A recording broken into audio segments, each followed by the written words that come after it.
Good morning all of you. कैसे हो आप लोग? आई होप अच्छे से पढ़ाई चल रही है आपकी सेफ फाउंडेशन की। लास्ट क्लास में अपन ने दो डेफिनेशन देखी थी स्टैटिस्टिक्स की, एंड उसके बारे में कुछ एग्जांपल्स लेके डिस्कस भी किया था। तो लेट अस मूव फर्दर, थोड़ा थ्योरेटिकल पोर्शन देखते, like importance of statistics, limitations of statistics and various techniques used in statistics. तो उसके बारे में आज अपन बात करते हैं, ठीक है। So let us continue with the importance of statistics. Statistics का कहाँ पे कौन से सेक्टर में इंपॉर्टेंस है। जैसे स्टार्टिंग में मैंने बताया था कि स्पोर्ट्स में भी इंपॉर्टेंस है, इवन कुछ टूल्स को हम किचन में भी यूज़ करते हैं, है ना, वो भी हमने डिस्कस किया था। ऐसे अलग अलग सेक्टर में स्टैटिस्टिकल टूल्स का यूसेज होता है। तो let us see one by one. In economics, economic sector में the economic phenomena like wealth of country, commercial development, consumption, etc. can be described, compared and correlated with the help of statistics। कि जैसे wealth of country है, commercial development कैसे हो रहा है अपने country में, कमोडिटी का कंजम्पशन कैसा है, ये सारी चीज़ें can be describe, compared and correlated with the help of statistics. उसमें भी स्टैटिस्टिकल टूल्स का यूज़ होता है। In commerce industry, in commerce and industry, statistics can be used for forecasting, production planning, market research and development, manpower planning, accounting, etc. Now, do you know what do you mean by forecasting? Forecasting क्या होता है? It is nothing but estimating about future कि future के बारे में estimate करना। अभी चाहे कौन सा भी बिजनेसमैन हो, चाहे वो मैन्युफैक्चरिंग कंसर्न हो या सर्विस प्रोवाइडर हो या ट्रेडिंग कंसर्न हो, उन सब को कभी ना कभी फोरकास्टिंग का यूज़ होता ही है ना। मैन्युफैक्चरिंग कंसर्न है तो उसका सेल्स कितना होगा आने वाले दिनों में, उसके बारे में उनको फोरकास्टिंग करना पड़ता है। देन उसके हिसाब से जो भी उन्होंने फोरकास्टिंग किया है सेल्स का, उसके हिसाब से उनको प्रोडक्शन प्लानिंग करना पड़ता है। Like availability of raw material, कि रॉ मटेरियल का अवेलेबिलिटी होना चाहिए, तो उनको उनके सप्लाई से रॉ मटेरियल खरीदना पड़ेगा। फिर इस हिसाब से प्रोडक्शन साइकिल को कितने दिन लगेंगे, एंड उसके हिसाब से फिनिश गुड्स बनने को कितने दिन लगेंगे, देन बाद में वो सेल करेंगे, तो उसके हिसाब से उनको प्रोडक्शन प्लानिंग भी करना पड़ता है। Then market research and development, जो ऑलरेडी एग्जिस्टिंग प्रोडक्ट्स है उसमें मार्केट रिसर्च एंड डेवलपमेंट करके उसमें कुछ नए फीचर्स एडअप करना, कुछ नए प्रोडक्टिव यूज़ उसका करना, एंड अलग अलग तरीके से कैसे मार्केट की क्या रिक्वायरमेंट है, कस्टमर की क्या रिक्वायरमेंट है, कस्टमर से फीडबैक लेके अपने प्रोडक्ट्स को इंप्रूवमेंट करते जाना। देन मैन पावर प्लानिंग, ये भी एक one of the important task है, क्योंकि जैसे मैन्युफैक्चरिंग कंसर्न है तो प्रोडक्शन करना है, तो अगर 5000 गुड्स बनाना है हमको इस मंथ में, ये महीने में 5000 गुड्स बनाना है, तो उसके लिए आपको प्रॉपर वर्क फोर्स लगेगा, और वर्क फोर्स का प्लानिंग करना पड़ेगा।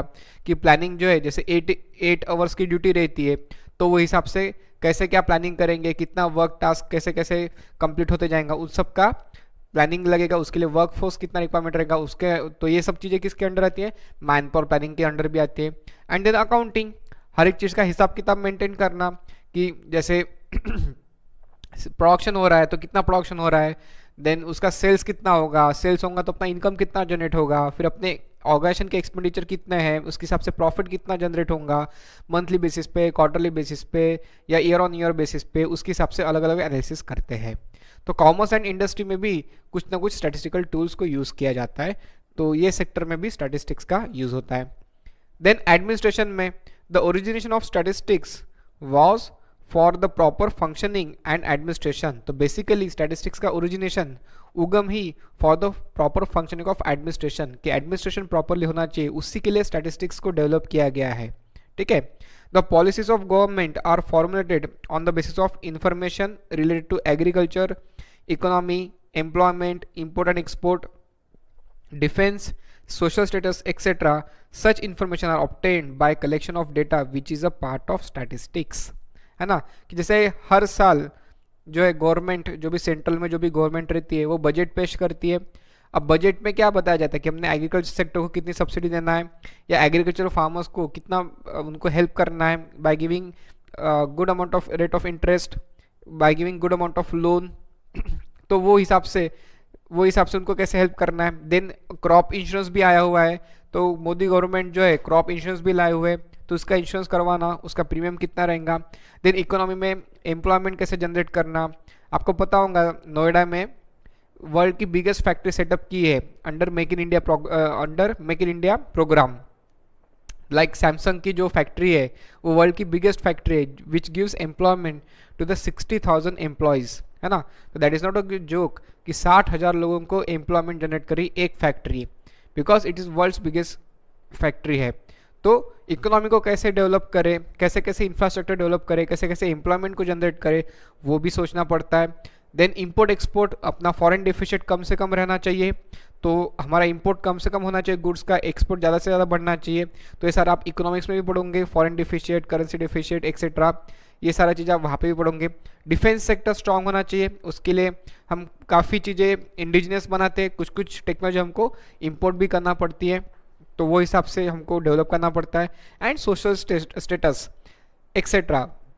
अब ये सारी चीज़ें में अलग अलग सेक्टर में पॉलिसीज बनाने के लिए गवर्नमेंट को डेटा की ज़रूरत पड़ती है, और वो डेटा कहाँ से मिलता है? By collection of data from different different organisations which is a part of statistics.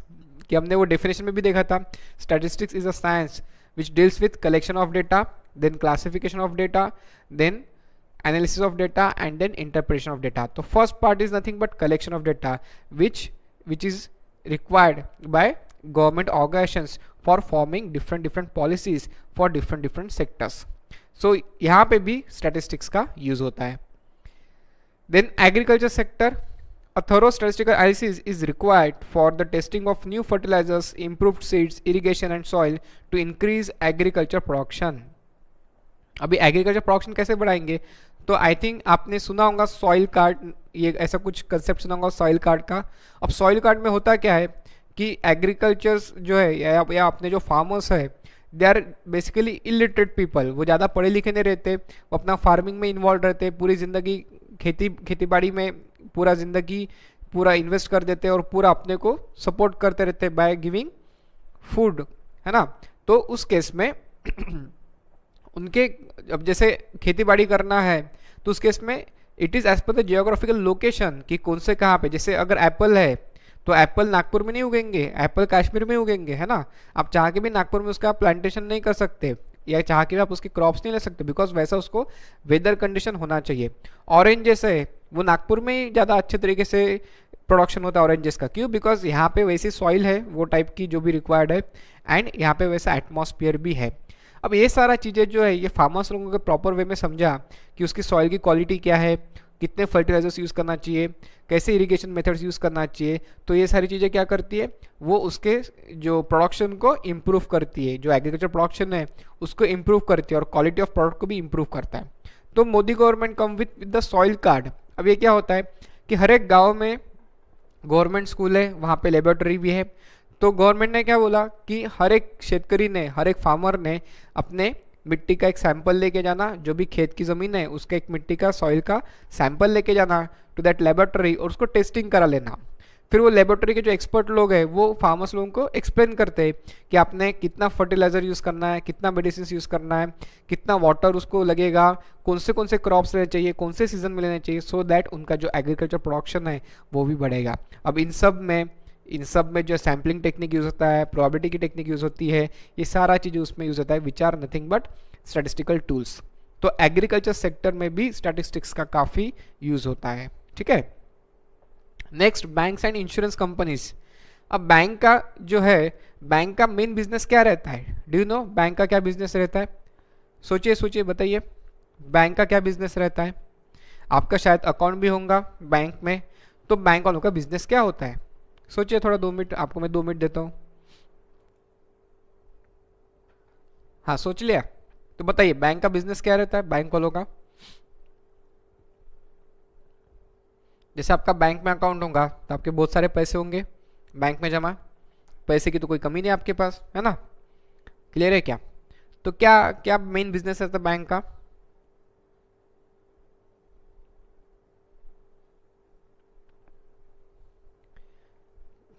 कि जिसको पैसे की जरूरत है उसकी शक्ल पे दिखता पैसे की जरूरत है भाई इसको, है ना। ये जो आदमी उसकी शक्ल से दिखता कि उसको पैसे की जरूरत है, तो हम उसको क्या बोलते हैं? बोरोवर। हम उसको क्या बोलते हैं? बोरोवर। बैंक उसको लोन देता है, क्या देता है? बैंक लोन देता है। अब बैंक खुद पैसा कहाँ से लाएंगी? बैंक खुद पैसा कहाँ से लाएंगी? तो बैंक के पास आप जैसे जो सेठ लोग हैं वो लोग बैंक में पैसा रखते हैं, वो लोग बैंक में पैसा रखते, उनकी शक्ल से दिखता कि बहुत धनी आदमी है, खुशी रहेगा, बहुत पैसे पड़े बैंक में, है ना। तो आप लोग जो है वो बैंक में डिपॉजिट्स करते हो, पैसा डिपॉजिट करते हो बैंक में in the form of saving bank account, through saving bank account और थ्रू फिक्स्ड डिपॉजिट्स, है ना, थ्रू फिक्स्ड डिपॉजिट। तो बैंक के पास पैसा आता है, आप जैसे सेठ लोगों से जो बैंक में डिपॉजिट करते, तो बैंक के पास उतना पैसा आ जाता है और बैंक जो है हम जैसे गरीब लोगों को लोन प्रोवाइड करती है। हमारी शक्ल से दिखता भैया पैसा नहीं इनके पास करके, है ना। तो हम जैसे गरीब लोगों को जब जैसे जरूरत पड़े वैसे बैंक लोन प्रोवाइड करती है। तो ये बैंक का मेन बिजनेस है कि जो जरूरतमंद लोग हैं, जो जिनको नेसेसिटी है, पैसे नहीं है जिनके पास, उनको बैंक लोन देती है। और जो सेठ लोग हैं आप जैसे, उनसे जो है पैसे बैंक लेती है, यानी in the form of deposits and saving bank. And फिर बैंक उनको क्या देती है, आप लोगों को क्या देंगी बैंक, इंटरेस्ट। आप लोगों को पे करेंगे बैंक इंटरेस्ट, आप लोगों को बैंक जो है वो इंटरेस्ट पे करेगी, है ना। और इनसे इंस्टॉलमेंट लेगी, जिसमें कुछ प्रिंसिपल अमाउंट रहेगा, यानी लोन अमाउंट जितना दिया है, एंड कुछ इंटरेस्ट रहेगा, है ना, कुछ प्रिंसिपल अमाउंट रहेगा और कुछ इंटरेस्ट रहेगा। तो ऑब्वियस बात है हमारे जैसे लोगों से जिनको हमको लोन दिया है, तो हमारे पीछे इंस्टॉलमेंट चालू हो जाएंगी, तो हम वो इंस्टॉलमेंट में कुछ पार्ट प्रिंसिपल अमाउंट करेंगे और कुछ पार्ट इंटरेस्ट करेंगे। आप जैसे सेठ लोगों को बैंक इंटरेस्ट पे करेगी, बिकॉज आपने आपका पैसा बैंक के पास रखा हुआ है इसलिए। तो जनरली सेविंग बैंक अकाउंट या फिक्स्ड डिपॉजिट बैंक अकाउंट पे जनरली 6%, एक तो सेविंग बैंक अकाउंट पे रेट ऑफ इंटरेस्ट कितना रहता है 4%, फिक्स्ड डिपॉजिट्स पे रेट ऑफ इंटरेस्ट रहता है 6%, फिक्स्ड डिपॉजिट्स पे रेट ऑफ इंटरेस्ट रहता है 6%, एंड लोन पे जो है कितना रेट ऑफ इंटरेस्ट रहता है, नियर अबाउट 8% अगर होम लोन है तो, नहीं तो 10% अगर बिजनेस लोन है तो।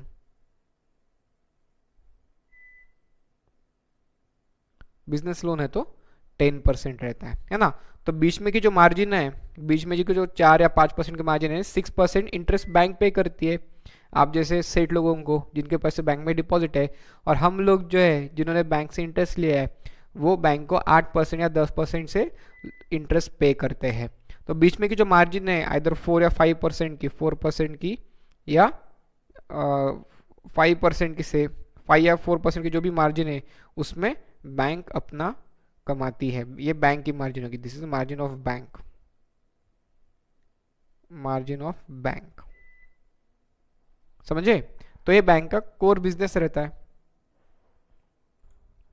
तो इससे हमको क्या पता चल रहा है कि जो बैंक का बिजनेस क्या होता है कि आप जैसे जो सेठ लोग हैं, जो धनी लोग हैं, वो लोग बैंक में पैसा रखते हैं और हम जैसे जरूरतमंद लोगों को बैंक जो है वो टाइम टू टाइम लोन देती है।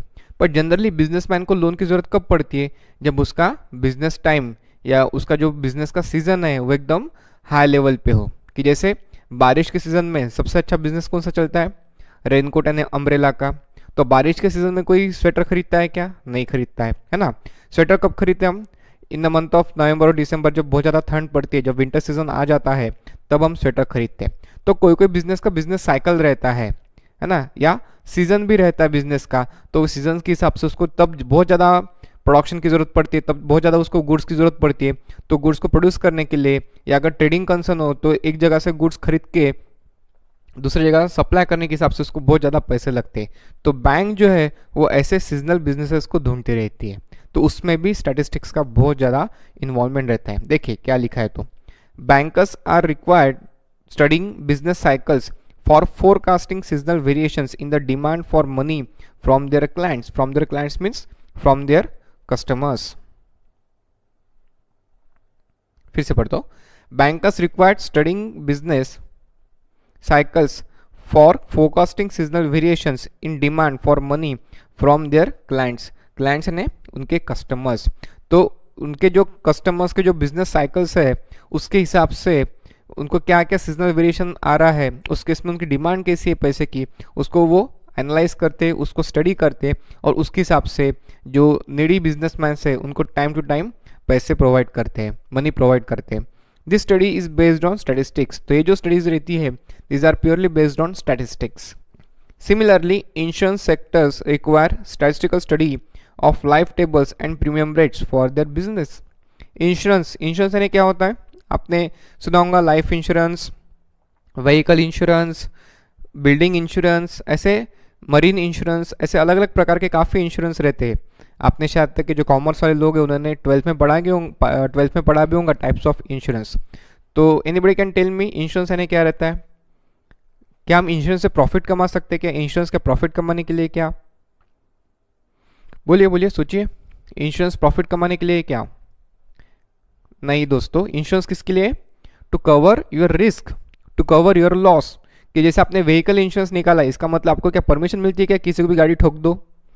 हाँ, परमिशन मिलती है क्या कि आपने एक्सीडेंटल इंश्योरेंस निकाला सपोज, इसका मतलब you are permitted to do the accident. किसी को जाके गाड़ी ठोक दो, चल जाएगा? नहीं। अगर गलती से एक्सीडेंट होता है, अब एक्सीडेंट क्या जानबूझ के होता है क्या किसी का भी? आप में से कितने लोगों ने जानबूझ के गाड़ी ठोकी है? खैर आप में से तो काफ़ी कम लोग गाड़ी चलाते होंगे, पर जानबूझ के किसी को ठोकिएगा गाड़ी? नहीं ना। तो इंश्योरेंस किस लिए रहता है कि गलती से अगर आपका एक्सीडेंट होता है तो जो भी लॉस होगा गाड़ी का या पर्सन का कुछ लॉस होगा, कुछ पर्सन को डैमेज होगा या गाड़ी को कुछ डैमेज होगा, तो उसको रिकवर करने के लिए, वो लॉस को रिकवर करने के लिए इंश्योरेंस जो है वो क्लेम देता है। तो इंश्योरेंस लोगों का बिजनेस क्या रहता है, इंश्योरेंस कंपनीज का बिजनेस क्या रहता है कि वो बहुत सारे लोगों से क्लेम लेते इन स्मॉल अमाउंट, है ना, छोटे छोटे अमाउंट में बहुत सारे लोगों से प्रीमियम लेते, सॉरी क्लेम नहीं, प्रीमियम लेते इन स्मॉल अमाउंट। एंड किसी एक का लॉस होता है, अब हर दिन हर एक जन का थोड़ी लॉस होगा, हर दिन हर एक जन एक्सीडेंट करेगा क्या? सब लोग एक ही दिन एक्सीडेंट करेंगे? नहीं, ऐसा तो नहीं होगा। तो जिस दिन जिसका एक्सीडेंट होता है, जिसका क्लेम आता है, जिसका कुछ लॉस होता है, तो उसको वेरीफाई करके उसको क्लेम दे देते हैं। तो बेसिकली इंश्योरेंस कंपनी का बिजनेस है। वैसे लाइफ इंश्योरेंस कि अगर मैंने मेरी 1 करोड़ की पॉलिसी निकाली, 5 करोड़ की तो निकाल नहीं सकता, मेरी उतनी औकात है ही नहीं, है ना। तो मैं अगर 1 करोड़ की पॉलिसी निकालता हूँ तो मुझे प्रीमियम कितना आएगा? 5,000 रुपये या 8,000 रुपये। एंड उतना मेरे को एनुअली पे करना है, दैट्स इट। अगर मेरी डेथ हो जाती है तो मेरे फैमिली को 1 करोड़ रुपए का क्लेम मिलेगा, उनका आगे का जीवन जीने के लिए उसके हिसाब से उनको उतना पैसा मिलेगा, है ना। तो ये हो गया लाइफ इंश्योरेंस का मतलब। तो टू कवर द रिस्क और to cover the loss insurance हम निकालते हैं। अब इंश्योरेंस के जो प्रीमियम है उसके टेबल्स बने रहते हैं। वो टेबल्स कौन बनाते हैं? इंसान ही तो बनाते हैं ना, और कोई तो लिख के नहीं देगा। वो टेबल किसके ऊपर बनाते हैं? It depends upon basically many mathematical and statistical tools. जैसे स्टैटिस्टिक्स की बात करें तो उसमें प्रोबेबिलिटी का बहुत ज़्यादा यूसेज होता है। जो चार्टर्ड एक्चुअरीज रहते हैं, there is one course called as chartered actuaries, बहुत बढ़िया कोर्स है, वर्ल्ड में बहुत ज़्यादा उसकी डिमांड है, पर उसमें मैथमेटिक्स एंड स्टैटिस्टिक्स का बहुत ज़्यादा इन्वॉल्वमेंट रहता है एंड थोड़ा टफ कोर्स है वो। लेकिन वो कोर्स होने के बाद there are 3 levels, level 1, level 2, level 3। पर वो कोर्स होने के बाद आपका स्टार्टिंग पैकेज ही 40 लाख से 50 लाख का रहता है। तो अगर आपको मैथ्स एंड स्टैट्स में बहुत इंटरेस्ट रहता हो, you can do that course also, but tough रहता है वो। तो वो लोग जो है चार्टर्ड एक्चुअरीज, वो लोग प्रीमियम टेबल्स बनाते हैं। अब प्रीमियम टेबल्स में ऐसा वेरिएशन क्यों होता है कि जैसे लाइफ इंश्योरेंस निकालना है, ठीक है, तो if I am a fit person, मैं एकदम हेल्दी हूँ, मैं एकदम फिट हूँ, तो मेरी मरने की प्रॉबिलिटी कम रहेगी। मेरी मरने की प्रॉबिलिटी कम रहेगी तो मैं ज़्यादा साल प्रीमियम दूंगा इंश्योरेंस कंपनी को, तो उस केस में मेरा जो प्रीमियम आएगा वो कम आएगा। बट सपोज मुझे डायबिटीज़ भी है, मेरा हार्ट ब्लॉकेज है, बाईपास हो चुका है, किडनी फेल है और बाकी सब मल्टीपल प्रॉब्लम्स है, तो उस केस में मेरी मरने की प्रॉबिलिटी ज़्यादा बढ़ जाती। तो मरने की प्रॉबिलिटी ज़्यादा बढ़ेंगी यानी मैं कम साल इंश्योरेंस को प्रीमियम पे पाऊंगा। उस केस में इंश्योरेंस कंपनी को जल्दी मुझे मेरे फैमिली को क्लेम देना पड़ेगा, तो इंश्योरेंस कंपनी क्या करेंगी? मेरे से ज़्यादा प्रीमियम लेंगी। तो premium depends upon your age. अगर मैं लाइफ इंश्योरेंस की बात करूँ, premium depends upon your age, diseases what you have, उसके ऊपर प्रीमियम्स जो है कम ज़्यादा होते रहते हैं। तो you should be very fit and healthy and आपने जल्द से जल्द इंश्योरेंस प्रीमियम निकाल लेना चाहिए, सो आपका प्रीमियम जो है वो हमेशा लो रहता है ना, कम से कम आपका प्रीमियम रहता है। अब ऐसा भी नहीं है, प्लीज़ नोट दैट, कि जिस साल आपने प्रीमियम भरा, सपोज आप उस साल मरे नहीं, तो आप जाके इंश्योरेंस कंपनी को मांग लो कि अरे मैं तो मरा नहीं, मेरा प्रीमियम वापस दो। ऐसा नहीं होता है। इंश्योरेंस कंपनी का वही तो फ़ायदा है, उनको वही तो फ़ायदा है कि वो प्रीमियम बहुत सारे लोगों से लेते हैं, पर जिसका अगर कोई एक्सीडेंट नहीं हुआ, या लाइफ इंश्योरेंस का तो कोई मरा नहीं, तो उस केस में उसको प्रीमियम थोड़ी वापस देते, करिए बेटा आपने एक्सीडेंट नहीं किया, लो आपका प्रीमियम वापस, बहुत बढ़िया। It is not like that. Once premium is paid it can not be refunded, वो वापस रिफंड नहीं होता है। तो वो इंश्योरेंस कंपनीज का बिजनेस है। तो उसमें जो प्रीमियम टेबल्स या प्रीमियम रेट्स जो बनाए जाते हैं उसमें भी स्टैटिस्टिक्स का बहुत ज़्यादा यूसेज रहता है, ठीक है। Now in science, the science is based on experiments and surveys. आपने भी कभी पहले एक्सपेरिमेंट्स किए होंगे लेबोरेटरी में। The data so collected are used for the formulation of new principles by using statistical methods, कि उसमें अलग अलग मेथड्स यूज होती है। अगेन प्रोबेबिलिटी मेथड यूज होती है, नॉर्मल डिस्ट्रीब्यूशन की मेथड यूज होती है, अलग अलग मेथड्स यूज होते हैं। Statistics has wide importance in genetics, metrology, medical science, astronomy etcetera. Astronomy में भी स्टैटिस्टिक्स का यूज़ होता है, मेट्रोलॉजी यानी वेदर डिपार्टमेंट में भी स्टैटिस्टिक्स का यूज़ होता है फोरकास्टिंग के लिए, मेडिकल साइंस में यूज़ होता है एंड जेनेटिक्स में भी यूज़ होता है। तो साइंस में भी अलग अलग सेक्टर्स में यूज़ होता है। Lastly in education, before introducing a new method of teaching and examination, it is required to be tested statistically on the basis of aptitude of students and their progress। कि अगर कभी भी education pattern अगर change करना है तो पहले trial basis पे स्टूडेंट्स को टेस्ट किया जाता है कि उनको ये मेथड प्रॉपर तरीके से फिजिबल रहेगी कि नहीं रहेगी, एंड उसके हिसाब से फिर एजुकेशन में भी चेंज करते हैं। तो उसको टेस्ट करके उसके रिजल्ट जो है वो स्टैटिस्टिकली एनालिसिस किया जाता है उसका, एंड उसके बाद ही उसको अप्लाई किया जाता है। तो एजुकेशन सेक्टर में भी स्टैटिस्टिकल टूल्स का यूज़ होता है। So these are some major sectors in which statistical tools can be use. कौन से थे? इकोनॉमिक सेक्टर में, देन कॉमर्स में, देन एडमिनिस्ट्रेशन में, उसके बाद एग्रीकल्चर सेक्टर, उसके बाद bank sector and insurance, then science and then education sector, ठीक है। इसके अलावा भी स्पोर्ट्स है और अलग अलग चीज़ें हैं, पर कितनी चीज़ें अपन कवर करेंगे, तो यहाँ पे मैंने आपको मेजर सेक्टर्स बताए जिसमें स्टैटिस्टिकल टूल्स का ओवरऑल यूसेज होता है। क्लियर है सभी को? I hope this is clear with you. आपके नोट्स में भी सेम टू सेम दिया हुआ है, ठीक है। मैंने उसका ही रिप्लिका किया है यहाँ पे पावर पॉइंट प्रेजेंटेशन में, बिकॉज थोड़ा सा थ्योरेटिकल पोर्शन है ये, इसलिए हो सकता है किसी को नोट्स मिले होंगे, नहीं मिले होंगे, तो कम से कम उसका टाइम वेस्ट ना हो, उसको यहाँ पे स्क्रीन पे दिख के बराबर पता चले, ठीक है। नाउ ये हो गया इंपॉर्टेंस की बात। Let us discuss some techniques. क्या स्टैटिस्टिकल टेक्निक रहती है उसके बारे में भी हम बात कर लेते हैं। तो क्या टेक्निक्स रहती है स्टैटिस्टिक्स में जो हम बिजनेस एक्टिविटीज में यूज करते हैं, उसके बारे में थोड़ा सा जान लेते हैं, ठीक है। Now various statistical measures like averages, dispersion, skewness, correlation are necessary to bring out the characteristics of the available data। कि एवरेज आपको पता है, आप सभी लोग अरिथमेटिक मीन जानते हो, उसके अलावा भी मीडियन है, मोड है, ज्योमेट्रिक मीन है, हार्मोनिक मीन है। ये अलग अलग प्रकार के एवरेज अलग अलग काइंड ऑफ डेटा में आपको अप्लाई करना पड़ता है और उसके हिसाब से आप आउटपुट निकालते हो। देन डिस्पर्शन है, स्क्यूनेस है, कोरिलेशन है, ये सारे नॉर्मल बिजनेस एक्टिविटीज़ में यूज़ होता है। अब ये सारे इसके आपको चैप्टर्स है, ये चैप्टर से आपको मैं ऐसे 2 मिनट में आपको नहीं बता सकते ये है ये वो है ना। या डेफिनेशन भी बताऊंगा, like dispersion it is nothing but spreading up of data with respect to central tendency. या correlation states the direction and degree of relation between 2 और मोर वेरिएबल्स। ऐसे में कुछ बताऊंगा भी तो आपको एट दिस मोमेंट समझने वाला नहीं है, बिकॉज हमको ये चैप्टर्स है, तो हम जैसे जैसे हम चैप्टर्स करेंगे तो वैसे वैसे एकदम डिटेल में उसको पढ़ते जाएंगे, ठीक है। देन टाइम सीरीज एनालिसिस आपको लास्ट चैप्टर है, helps in isolating various components, they are useful for forecasting and consequent planning. कि टाइम सीरीज एनालिसिस का फोरकास्टिंग में काफ़ी यूज़ होता है, ये भी अपने को लास्ट चैप्टर है, तब अपन इसको डिटेल में पढ़ेंगे। These are statistical techniques which are use in business activities. Regression analysis establishes relationship between the production and sales, demand and per capita income, input and output etc. they are useful for forecasting। वो भी forecasting के लिए use होता है। इसके ऊपर भी अपने को चैप्टर है। Sampling methods are used for conducting business and market surveys and for checking the accuracy of the records. Sampling technique पहले ये चैप्टर था सीपीटी में, अभी उसको हटा गया है, उसके जगह टाइम सीरीज एनालिसिस आ गया है। तो सैम्पलिंग के बारे में थोड़ी सी बात कर देता हूँ मैं।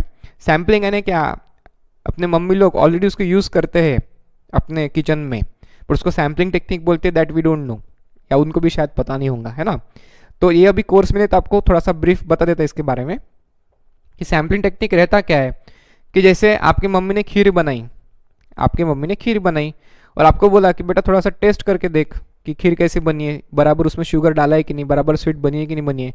तो आप क्या करोगे, आप पूरी खीर पी के देखोगे क्या, पूरी खीर पी लोगे, ऐसा करोगे कि क्या, डेफिनेटली नॉट। आप क्या करोगे, एक स्पून से थोड़े 2-3 स्पून या एक स्पून, एक बड़ा स्पून लेके टी स्पून से आप चख के देखोगे, उसको टेस्ट करके देखोगे और उससे आप पूरे खीर के बारे में ओपिनियन बनाओगे, है ना।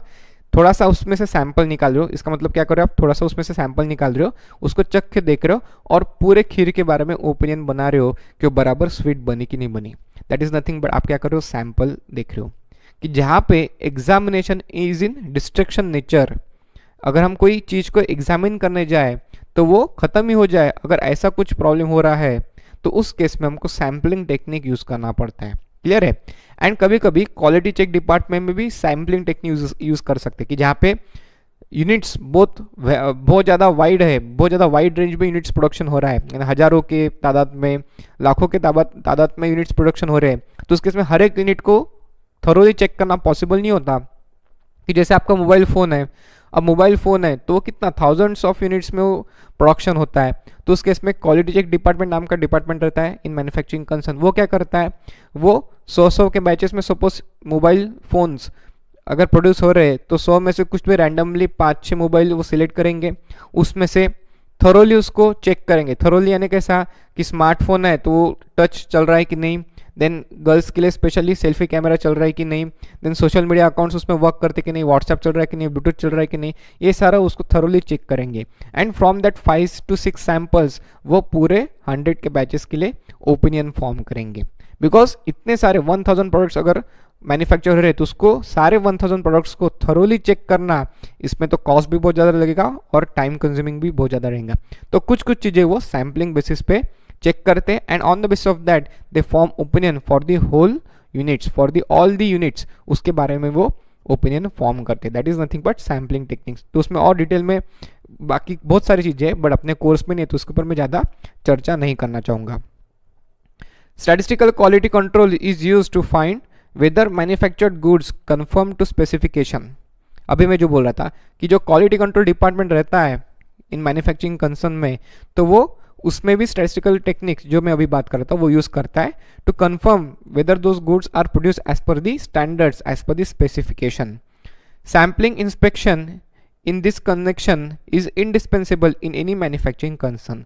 कोई भी मैन्युफैक्चरिंग कंसर्न हो, चाहे वो फूड प्रोडक्ट्स हो, चाहे इलेक्ट्रॉनिक गुड्स हो, कोई भी गुड्स हो, उसको तो एक बार कुछ गुड्स को सैंपल बेसिस पे चेक करके ही फिर आगे पास ऑन किया जाता है, उसके सिवाय नहीं चलेगा, है ना। ठीक है। Then for calculation of mortality rates, vital statistics and demography are useful.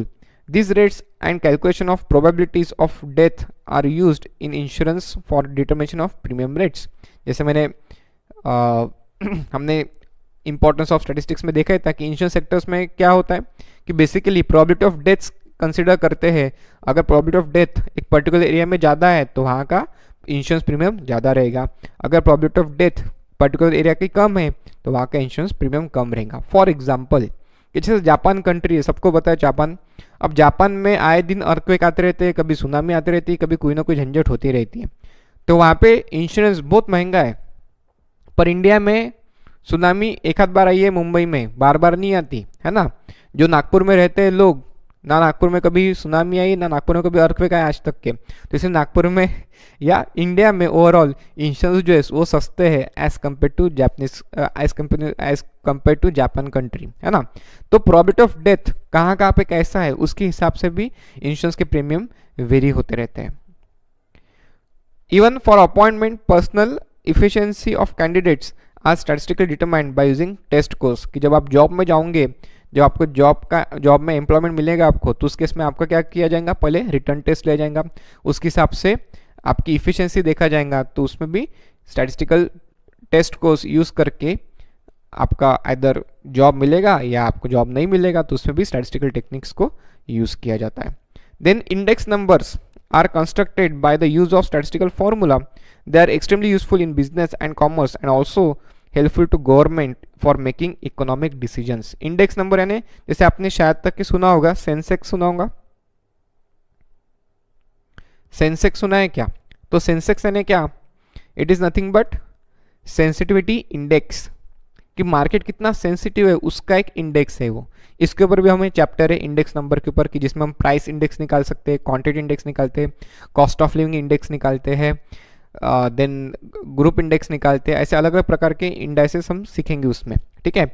तो अब सेंसिटिविटी इंडेक्स यानी क्या है कि मार्केट कितना सेंसिटिव है उसका वो इंडेक्स बताता है, उसके ऊपर से हम कुछ डिसीजंस लेते हैं। डेली बेसिस पे मार्केट में डिसीजंस लिया जाता है कि मार्केट शेयर्स खरीदना, बेचना, क्या करना, होल्ड करना, कॉल या पुट ऑप्शंस खेलना, ये सारी चीज़ उसके ऊपर डिपेंड करती है। अब ये भी क्या है, स्टैटिस्टिकल टूल ही है।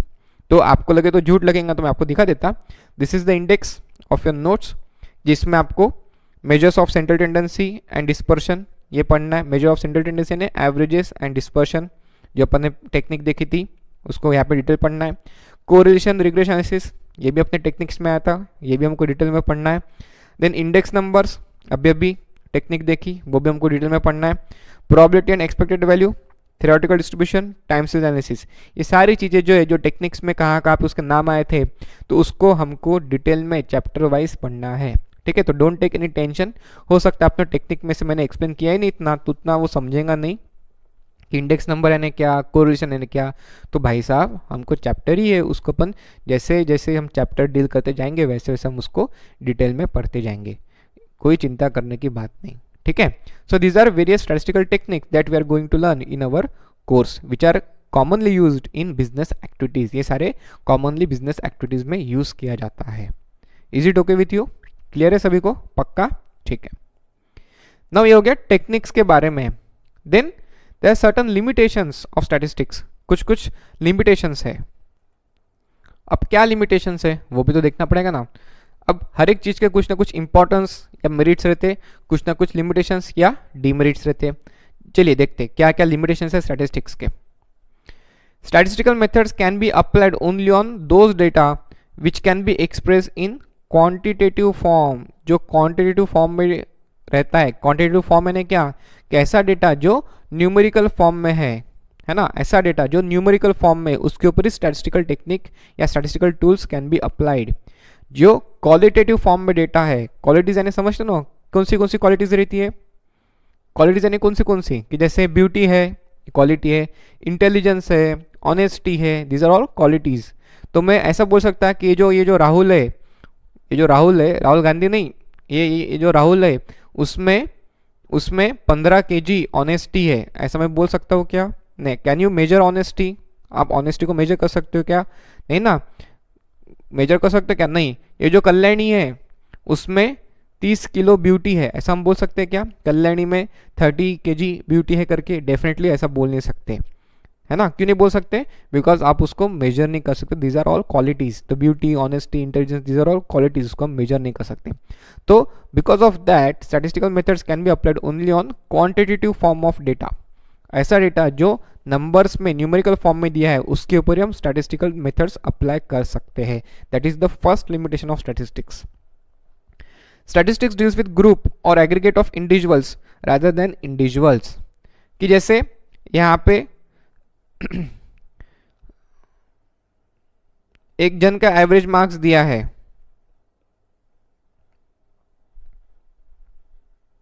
एक जन के थोड़े एवरेज मार्क्स निकलते, एक जन के मार्क्स दिए, ठीक है ना। जैसे राम के स्कोर दिया है, राम का स्कोर दिया है 80 आउट ऑफ 100। अब ये 80 का कुछ एवरेज होकर निकाल सकते हो आप? It is a individual item, single value है, उसका कुछ एवरेज होकर निकाल सकते हो? नहीं, कुछ भी फायदे का नहीं, उसके ऊपर आप कोई भी स्टैटिस्टिकल टूल अप्लाई नहीं कर सकते।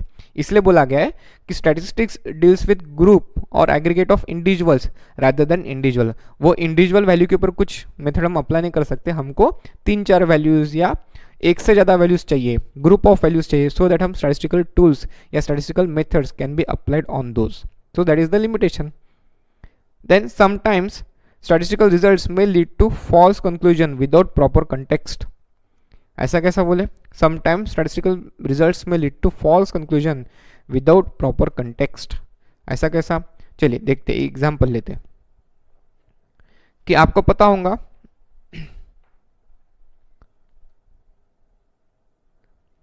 सपोज एक्स एकेडमी है,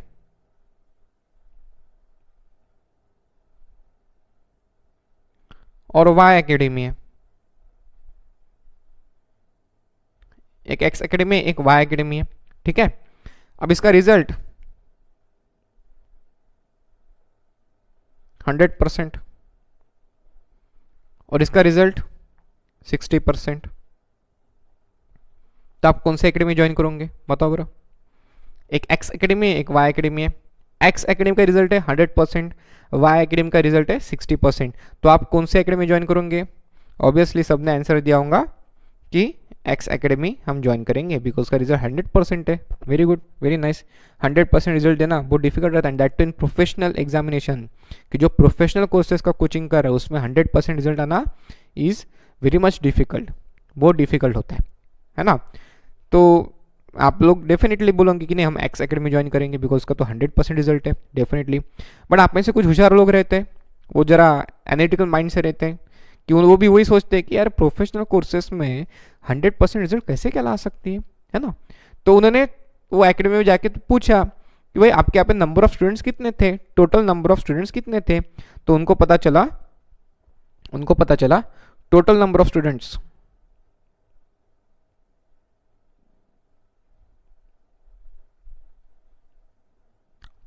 स्टूडेंट्स यहाँ पे थे 2 और यहाँ पे थे 400,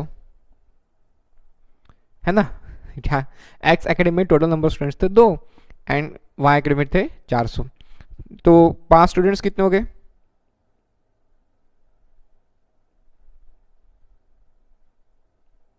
100% रिजल्ट है, 2 लगे और यहाँ पे 240, 60% है ना।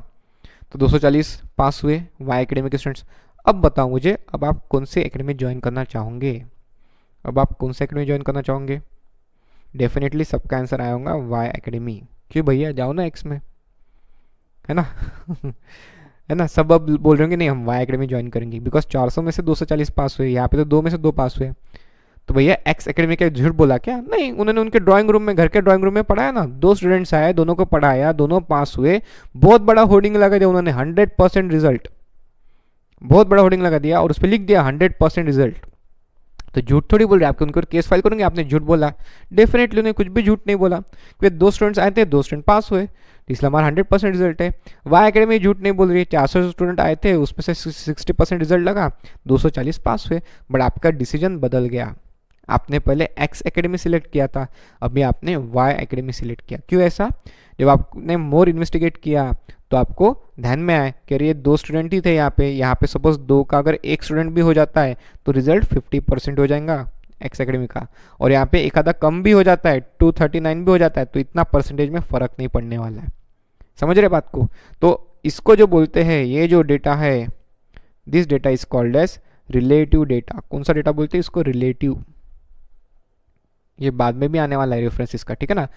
दोस्तों एक ध्यान देना, मैं यहाँ पे जो भी एग्जांपल्स ले रहा हूँ ये सभी काम की है, इन फ्यूचर कहाँ ना का उसका रेफरेंस आने वाला है, ठीक है ना। तो आप देखते समय एग्जांपल्स को ध्यान से देखना चाहिए, ध्यान से सुनना चाहिए, ठीक है। ये आगे रेफरेंस में आने वाला है। मैं कोई भी फालतू बात नहीं करता, क्योंकि हर एक चीज़ यहाँ पे इंपॉर्टेंट है, हर एक एग्जाम्पल कहाँ ना का लिंक किया हुआ है, तो इसलिए ध्यान से सुनना चाहिए, ठीक है। तो ये जो डेटा है उसको बोला जाता है रिलेटिव डेटा, और ये जो डेटा है उसको क्या बोला जाता है? Absolute data. एब्सोल्यूट डेटा इसको बोला जाता है एब्सोल्यूट डेटा। तो एक हो गया रिलेटिव डेटा और एक हो गया एब्सोल्यूट डेटा। तो जहां कहां पे भी रिलेटिव डेटा आता है, that means you need to do more investigation, आपको उसमें ज़्यादा से ज़्यादा इन्वेस्टिगेशन करने की ज़रूरत है, because that may be some dangerous और that may lead to false conclusion. आपको आपका डिसीजंस लेने में वो गलत कर दे, ऐसा हो सकता है, ऐसा वो रिलेटिव डेटा हो सकता है, ठीक है। इसलिए यहाँ पे बोला गया है कि समटाइम्स स्टैटिस्टिकल रिजल्ट्स में lead to false conclusion without proper context. इसलिए यहाँ पे क्या बोला गया है कि समटाइम्स स्टैटिस्टिकल रिजल्ट्स में lead to false conclusion without proper context, ठीक है। क्लियर है सभी को? Okay. Then statistics gives approximate results. It's not like mathematics, mathematics हमेशा एक्यूरेट रिजल्ट ही देता है, बट स्टैटिस्टिक्स जो है वो अप्रोक्सीमेट रिजल्ट देता है। ऐसा क्यों? तो बहुत जगह अजम्पशंस वगैरह यूज़ किए जाते हैं, तो उसको भी मैं बताऊंगा क्यों अप्रोक्सीमेट रिजल्ट देता है मोस्ट ऑफ द टाइम। जब अपन प्रॉब्लम सॉल्व करेंगे तब मैं आपको डेफिनेटली बताऊंगा। Statistical information does not reveal the entire phenomena, कि पूरा फिनोमिना के बारे में स्टैटिस्टिकल इन्फॉर्मेशन बताता नहीं है। जैसे आपकी बैच है तो आपके बैच का एवरेज स्कोर, आपके बैच का एवरेज स्कोर जो है वो सपोज 70 आता है, तो इसका मतलब राहुल को कितने मार्क्स मिले हम बता सकते हैं क्या? आपके बैच में राहुल नाम का लड़का है, तो आपके बैच का जो एवरेज स्कोर है वो 70 आया है, तो राहुल को कितने मार्क्स मिले हम बता सकते हैं क्या? नहीं बता सकते। क्यों? बिकॉज ये स्टैटिस्टिकल इन्फॉर्मेशन है, उसके बाद उसके ऊपर से हम एंटायर फिनोमिना, पूरे डेटा के बारे में इंफॉर्मेशन या इंडिविजुअल आइटम के बारे में in the data, individual item के बारे में इंफॉर्मेशन नहीं निकाल सकते। That is the limitation. Sixth, an expert knowledge is required to interpretations of statistical data, otherwise results में बी फॉल्स। अपन ने पहले वो इंटरप्रिटेशन किया था, याद है कि आपको test code, test 1, test 2, test 3 लेके एक एक्सेल शीट में इंटरप्रिटेशन किया था। तो उसके लिए आपको अगर सही प्रकार से इंटरप्रिटेशन करना है और करेक्टिव एक्शंस लेने हैं तो उसके लिए एक्सपर्ट नॉलेज लगता है। अगर आपके इंटरप्रिटेशन ही गलत हो गए तो ऑब्वियसली आपके जो फ्यूचर डिसीजंस रहेंगे वो गलत हो जाएंगे। तो ये भी एक लिमिटेशन है कि अगर स्टैटिस्टिकल रिजल्ट्स को अगर आपको इंटरप्रेट करना है तो definitely you required expert knowledge. Next, statistics deals with aggregate and an individual to a statistician has no significance except the fact that it is a part of the aggregate। कि एक जो individual value है वो एक group की particular part है, उसके सिवा स्टैटिस्टिशियन को उसका कोई इंपॉर्टेंस नहीं रहता। That is why statistics deals with the aggregate. ठीक है। Then statistics is concerned with quantitative data. However, qualitative data also can be converted into quantitative data by providing a numerical description to the corresponding qualitative data. कभी कभी हम qualitative data को भी quantitative form में convert कर सकते हैं। कैसे कर सकते हैं? By giving ranking। कि आपका रहता ना कि मेरे को ये एकदम फर्स्ट प्रिफरेबल, जैसे कलर है, आप व्हीकल खरीदने गए हो, आप एक कोई आपकी मनपसंद कार खरीदने गए हो, है ना, कौन सी कार खरीदना है? चलो होंडा सिटी खरीद लेते हैं। आप में से कुछ लोग बोले होंगे लैम्बोर्गिनी, फेरारी। बेटा अपने को पहले उसकी स्पेलिंग आना चाहिए, बाद में खरीदेंगे। ठीक है, तो फिलहाल होंडा सिटी, ठीक है ना, फिलहाल होंडा सिटी। तो होंडा सिटी खरीदने गए हम, तो उसमें आपको कलर प्रेफरेंस देना पड़ता है। तो आप उसमें रैंकिंग को, सपोज वेटिंग चालू है बहुत, न्यू होंडा सिटी अभी लॉन्च हुई तो बहुत वेटिंग चालू है, तो उसमें आपको कलर प्रेफरेंस देना पड़ता है कि first preference is given to red suppose, then second preference is given to blue, third preference is given to white. तो आपने क्या किया? अब एक कलर है तो उसका आप क्या ये कर सकते हैं, क्वांटिटेटिव फॉर्म में कर सकते हैं क्या? नहीं, पर उसका आपने रैंकिंग किया है। तो हम क्वालिटेटिव डेटा को रैंकिंग करके उसके ऊपर हम स्टैटिस्टिकल टूल्स लगा सकते हैं। जैसे हम कोरिलेशन के पार्ट में स्पेयरमैन रैंक कोरिलेशन पढ़ने वाले हैं, तो उसमें आपको ध्यान में आएगा कि उसमें हम रैंकिंग करके कोरिलेशन हम उसमें से निकाल सकते हैं, दो वेरिएबल्स के बीच में कोरिलेशन निकाल सकते हैं। तो वहां पे हम स्टैटिस्टिकल टेक्निक यूज कर सकते हैं। Then future projections of sales, production, price and quantity etc. are possible under a specific set of conditions. If any of these conditions is violated, projections are likely to be inaccurate. कि जैसे future sales हमने कुछ decide किया है, उसके ऊपर हम उसके प्रोडक्शन प्लानिंग करते हैं, ह्यूमन रिसोर्स प्लानिंग करते हैं। अगर हमने सेल्स की फिगर ही गलत प्रोजेक्ट कर ली, गलत फोरकास्ट कर ली, तो उसके हिसाब से उसके जो फॉलोइंग कैलकुलेशन है रिगार्डिंग रॉ मटेरियल परचेज या प्रोडक्शन प्लानिंग या ह्यूमन रिसोर्स प्लानिंग, वो सारा गलत हो जाएगा। तो अगर एक भी कंडीशन वॉलेट हो जाती है तो उसके जो फॉलोइंग कंडीशंस है वो सारे गलत होने के चांसेस इसमें रहते हैं। तो आपने जो भी प्रोजेक्शंस करना है वो या जो भी फोरकास्टिंग करना है वो एकदम ध्यान से, बहुत परफेक्टली एंड एक्यूरेटली करना चाहिए, बहुत केयरफुली करना चाहिए। अगर आपका फोरकास्टिंग थोड़ा सा भी गलत हो जाता है तो जो फॉलोइंग कंडीशंस है या जो फॉलोइंग कैलकुलेशंस है रिगार्डिंग दैट पर्टिकुलर फोरकास्टिंग, वो सारे गलत होने के चांसेस बहुत होते हैं। ठीक है, so these are the limitations. कोई बात नहीं, हर एक चीज़ को इंपॉर्टेंस रहते हैं, हर एक चीज़ के लिमिटेशंस रहते हैं, दोनों को ध्यान में रखते हुए हमें हमारे कैलकुलेशंस करने पड़ते हैं, प्लस प्रॉपरली हमको हमारा इंटरप्रिटेशंस करना पड़ता है। ठीक है, I hope these are clear with you, पक्का। So this was regarding little bit theory portion जो अपन ने अभी कवर किया है, जिसमें हमने इंपॉर्टेंस देखा, लिमिटेशंस देखा है, एंड कुछ टेक्निक्स, स्टैटिस्टिकल टेक्निक्स क्या रहते वो भी हमने यहाँ पे कवर किए हैं। तो आज मैं ये यहाँ पे ही रुकता हूँ। कल से अपन types of data, nature of data, जो स्टैटिस्टिकल पार्ट है जो प्रैक्टिकल वे में आता है, उसको अपन स्टार्ट करेंगे। ठीक है ना, तो from tomorrow will start with nature of data, types of data, primary data, second data, उसके बारे में अपन डिस्कस करेंगे। ठीक है, चलिए तब तक के bye bye, take care, and वापस से अपन नेक्स्ट लेक्चर में मिलेंगे। Okay, bye bye.